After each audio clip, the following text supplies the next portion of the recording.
everything I had learned and edited it down to a single word.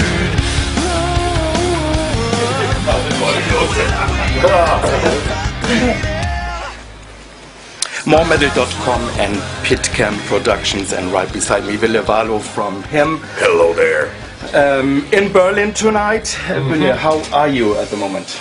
I don't really know. I'm starting to see double. You know, everything is doubled up. It's been really, really busy. Year and a half. So you are just ahead with promo work, or are you doing something beside already? There's a gazillion different things going on. I was just singing some backing vocals for my friend's band, Anathema, and hopefully that's working out. I'm doing a couple of special recording things back home while doing press and while rehearsing with the band for a tour. We're gonna start touring, and it's never gonna end. So him is coming out with a new CD and a limited edition where the whole CD is with the same songs in acoustic version. Oh yeah, there's that one too. This CD is called Screamworks. Love in Theory and Practice, chapters 1 to 13. What can the fans expect from that release? Is this going to be the kind of the same that you already did before, or something radical new that is going to happen? I think that the people who know us can expect and maybe have a devilish smirk when they hear the clear Kraftwerk, Depeche Mode, 80s kind of synth stuff meeting with the rock we've done in the past. So still melancholy, but it's more in your face and it's more kick up the butt. It's more up tempo, more rock and roll. More rock and roll. Yeah, it was kind of like we wanted to have an album that would be the Violator era Depeche Mode meeting the Cult. Great idea. With the 80s. But I don't know whether it's a good idea, but it remains to be seen. It's gonna be. Why did you choose Heart Killer to be the first single release and the first video? It worked best in the car. It's like it's one of the things that you work on an album, and obviously you love all the songs as a band. That's the reason to put all the songs on an album. And when the album was mixed, we were driving in Los Angeles, and a couple of songs started, they just started feeling right, and then Heart Killer is short, it's very direct, and can be, even though it's a kind of romantic love song, it can be interpreted as a guy's song as well. So even guys can like it. In which corner do you feel most comfortable? Do you like to play more rocking stuff, or are you more into this kind of electronic experimental area, or where do you personally feel more comfortable? I think the cool thing about our band is the fact that we can, we've been able to have them all. It's amazing to think that we had a song called Join Me in Death. It was #1 exactly 10 years ago. That's crazy, it's 10 years. Yeah. And I know people who weren't even born then, so I feel old. But just saying that we've been able to, some reason be interesting to loads of different kinds of people.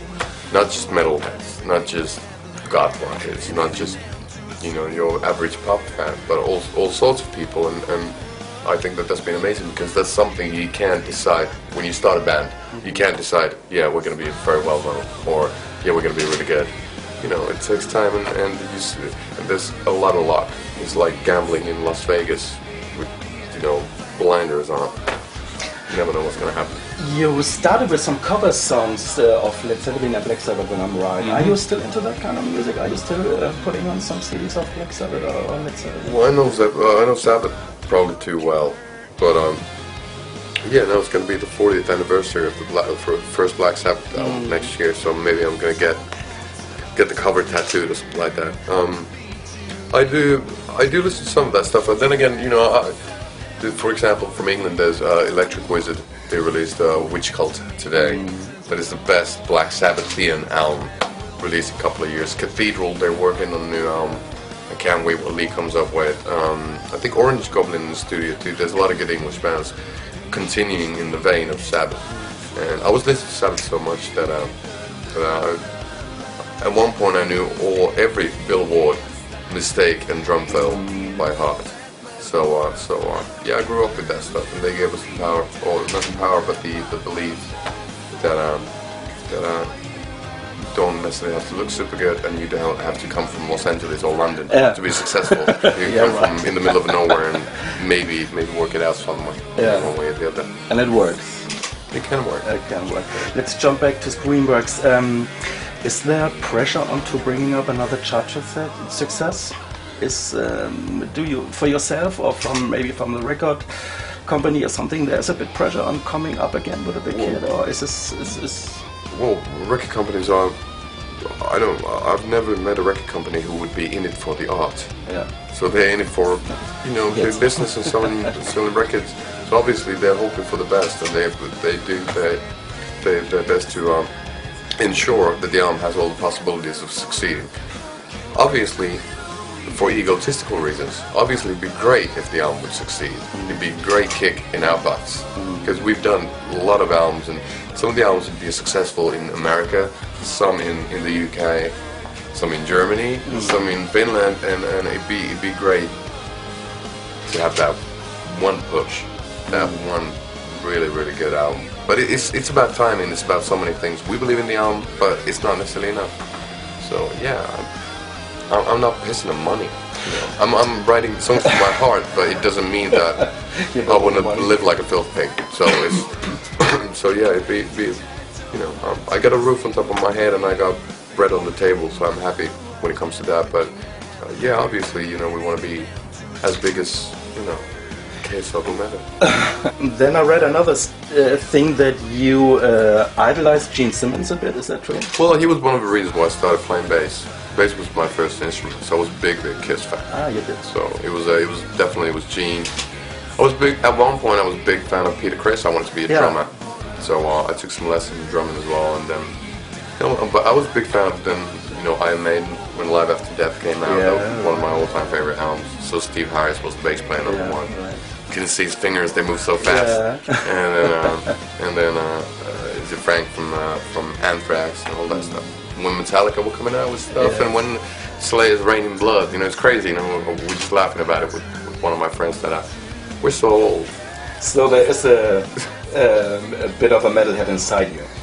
Well, I grew up with metal, but then again, my mom, my dad, they grew up. They were when I was growing up, they were listening to traditional Finnish stuff, which is really melancholy folk music, and then the Rolling Stones and J.J. Cale, Rykud, a lot of blues. For some reason, my dad loves the blues and some country and western. So and then Finnish Schlager. Finnish Schlager. Yeah, Finnish pop music and old school pop music. So I've always been. I don't think that the fact that I like, the reggae artist Anthony B is against the fact that I love Gilded Cunt by Cradle of Filth, or that I love Rika Putrefaction by Caucus, and still listen to Madonna's Live to Tell. Yeah. You like whatever makes you happy. Yeah. Doesn't make it right, as Skunk Anansi once sang. Skin, but I grew up with metal. I grew up with a lot of metal and mainly Maiden. Kiss and Maiden were the big ones for me. Yeah, Yeah, same as to me. I saw Maiden in '83 and I grew up with Kiss, so that was the same to me. Ville, let me say thank you so far. Thank you, until sir. here. Let me wish you all the luck for Good 2010. Screenworks and 2010, and for the tour, that everything is running well.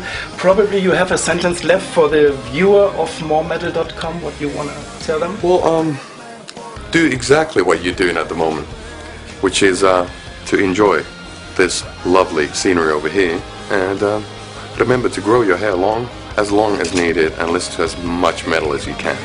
And then when you go deaf, you can listen to whatever.